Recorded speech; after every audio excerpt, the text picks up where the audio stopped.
வணக்கம் நேர்களே, தஞ்சாவூர் சமையல் சந்தோஷினி. வாங்க கேசரி கிண்டலாம், சாஃப்டாக இருக்கும் கேசரி. அதுமாரி செய்யலாம் வாங்க. முன்னாடி நான் போட்டிருக்கேன்.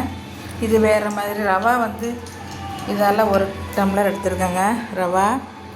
இதால் 1 டம்ளர் ஜீனி எடுத்துருக்கேன். இதால் 3 டம்ளர் தண்ணி கொதிக்க வச்சு அடுப்பில் போட்டிருக்கேங்க. நல்லா கொதிக்கணும் அது. இப்போ அடுப்பை ஆன் பண்ணி கடாய் போட்டிருக்கேன். இப்போ முந்திரி பருப்பு வறுத்துடலாம். முந்திரி பருப்பு திராட்சை நம்ம வறுத்துடலாங்க.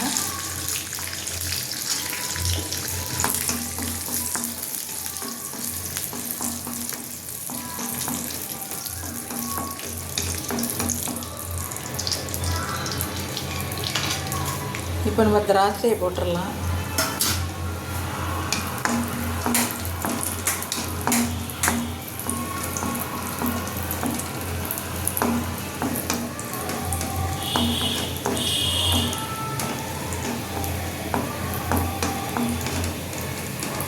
இப்போ பால்ஸ் மாதிரி வந்தாலும் நம்ம அதை எடுத்துடலாங்க.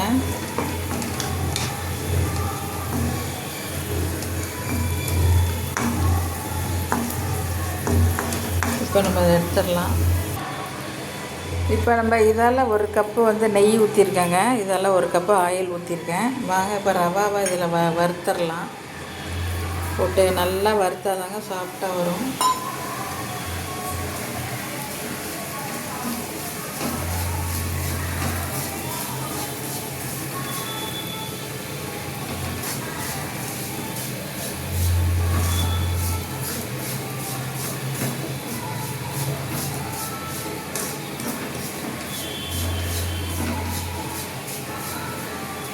இப்போ இந்த தண்ணி வெந்நீர் இருக்குல்லங்க, அதை கொஞ்சம் கொஞ்சமாக ஊற்றி நம்ம மெதுவாக ஊற்றணுங்க.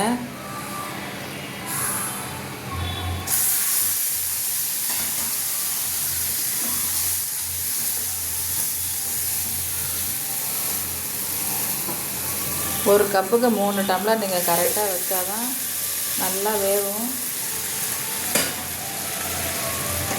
நம்ம இப்போ கலர் சேர்த்துக்கலாம்.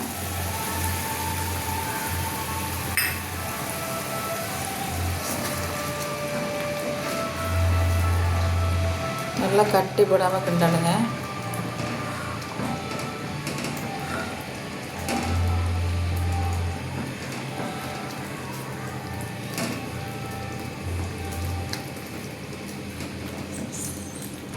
இப்போ நம்ம ஜீனி சேர்த்துடலாங்க. ஜீனி சேர்த்துடலாம்.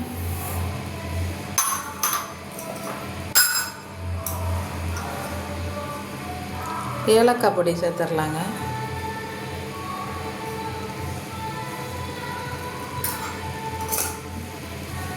இப்போ நல்லா கிண்டணுங்க. நல்லா கட்டி போடாமல் கிண்டி வச்சு பாருங்க. அவ்வளவுதாங்க.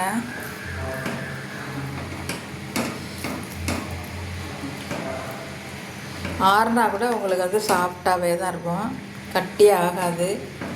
கரெக்டாக நீங்கள் எல்லாம் போட்டால் கரெக்டாக நல்லா வந்துடுங்க.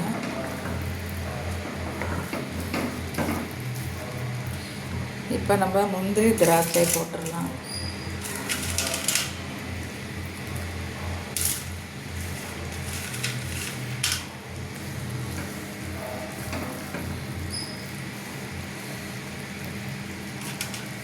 எல்லாத்தையுமே நம்ம போட்டுடலாங்க.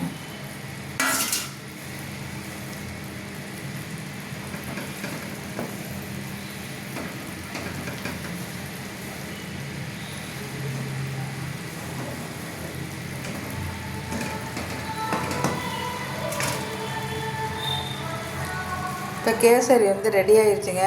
இதே மாதிரி நீங்களும் செஞ்சு பாருங்கள், சூப்பராக இருக்கும். இந்த வீடியோ பிடிச்சிருந்தால் லைக் பண்ணுங்கள், ஷேர் பண்ணுங்கள், சப்ஸ்கிரைப் பண்ணுங்கள். வாழ்க வளமுடன்.